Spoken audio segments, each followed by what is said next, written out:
So, hi, I'm Tom Evans, and I'm delighted today to be turning the tables on the wonderfully fantastic English sisters. Hi there.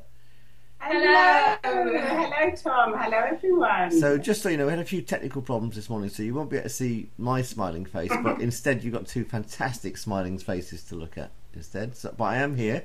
I'm not just virtual. I'm going to talk today about things that we know. So let me ask you a question, both of you. I don't mind. You can either both answer or one at a time. Okay. What do you actually know?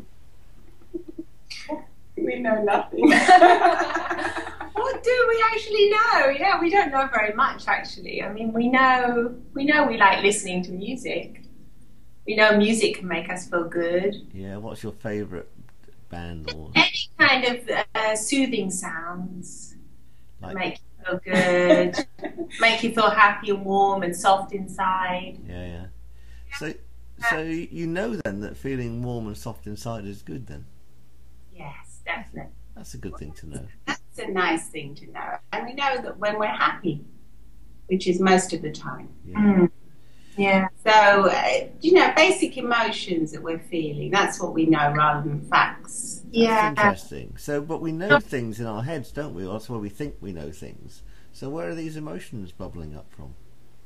They come from the heart or the stomach area. Some of them come from external things that influence you, such as music that goes through into your ears.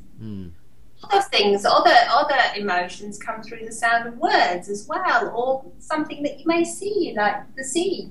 It looks so lovely and relaxing at times.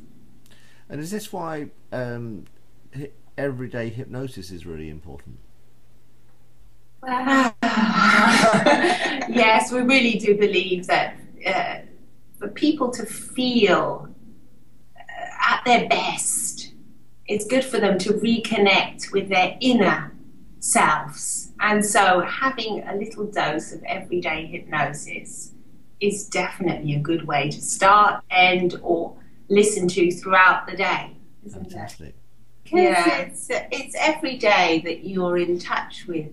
If you are in touch with your feelings, that's when I think when people feel at their best, when they know which feelings they can let go of and which feelings they can choose to keep or heighten or enjoy. And that's really when especially when one can feel really connected with other people. So you don't feel as if you're kind of isolated. You feel as if you're kind of connected with all the other people around you, and it becomes such a lovely, warm, soft energy that's really beautiful, actually. Yeah. Well, that must save a lot of time then, when you just know that the people to be connected with, by inference then, you're not connected to the other people that you don't feel that from, and it must just be a better way to go. Yes, it's a bit like in the book, in your book. It's crossing that bridge and knowing what's on the other side of it. Yeah. How lovely that is, that being on the other side, but not feeling a need to convince others to go with you. Yeah. So it's a choice. People can choose to go with you if they wish to, but it's not something that's forced upon them. So, I mean, people will follow. If you watch a baby smiling at its mother or anyone else that's smiling at it, it'll be in that beautiful, happy state, because I think we're all born to be happy, but along the way we somehow forget. And then limiting beliefs come in, beliefs about the world, religious beliefs that make us maybe feel guilty. And we know that we don't want any of that. We know that that's something that we know. We learned very early on in our lives. That, like you said in the book, this we know. Guilt has no place really. No. It's learning from something maybe that hasn't been that helpful to you, and then moving on from that and getting to a better place within yourself. Yeah, definitely. We know. Yeah. So what is it that you don't know? Oh, we don't know loads of things. We don't know. We don't know how that man that we saw on television the other day, he was like this Japanese man. He was able to put any animal to sleep just simply by doing some simple gestures like that. it was obviously he was putting them into some kind of hypnotic trance. Wow. They enormous, like buffaloes, and and we don't know how we did that. And they actually said that science can't explain how we did that. The buffaloes actually had their backs turned to him. It's not as if he was fixating them in their eyes and giving them commands. All non-verbal. So we don't know loads of things. It's so fascinating to get curious and discover some of them. That's all we. Yeah, well, that's what's so exciting. It's exciting. It's so fantastic. But there's so many things we don't know. There's some people that say that they know everything. You know, when they're 30 or something, they say, "Oh, I know everything there is to know. I know, you know." And how can I mean, in the universe so vast, how can we ever possibly know everything? So.